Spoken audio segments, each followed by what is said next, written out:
कढई ठेवलेली आहे. आता मी या कढईमध्ये थोडं तेल घालून घेते आणि आज मी डाळ घालून कारल्याची भाजी दाखवणार आहे. त्यासाठी कारल्याची भाजी डाळ घालून कारल्याची भाजी दाखवणार आहे. मी चण्याची डाळ भिजत टाकली आणि या कारल्यामध्ये मीठ टाकून ठेवलं 1 तासापूर्वी. आता याचा कडूपणा कमी होऊन जाते. त्यासाठी कांदा चिरून घेतला आणि हे सगळं साहित्य घेतलं आहे मी. पेस्ट, मीठ, हिंग आणि आमचूर पावडर, फोडणीला जिरं, हळद, तिखट आणि काळा मसाला एवढं मी साहित्य घेऊन घेते.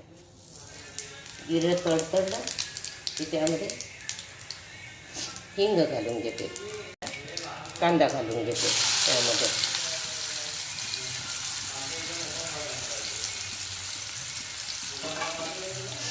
आता हा कांदा छान गुलाबी होऊ देते.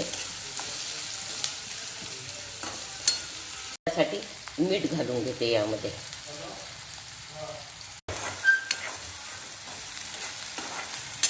छान आता याला गुलाबी होईपर्यंत परतून घेते. आता हे कांदे झालेले आहे छान परतून. आता त्यामध्ये हे आलं लसूण पेस्ट घालून घेते. यामध्ये हळद घालून देते, तिखट, आमचूर आणि काळा मसाला घालून घेते. त्यामध्ये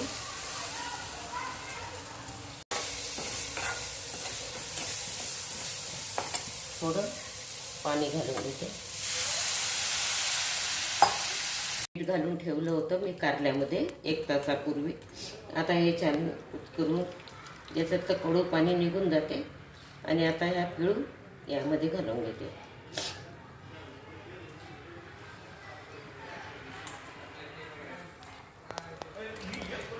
आता हे थोडंसं होऊ देते आणि त्यामध्ये थोडंसं पाणी घालून डाळ शिजली पाहिजे.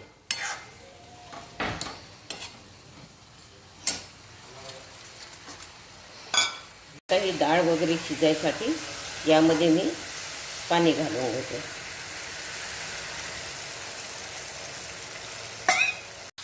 आता ही कारल्याची भाजी शिजलेली आहे. हे बघा अशा प्रकारची. पण याच्यात तुम्हाला जर वाटत असेल तर गूळ घालू शकता, साखरही घालू शकता. पण मी यामध्ये घातलेली नाही. हे शुगरच्या लोकांना चांगली आहे. न घातलेली बरं.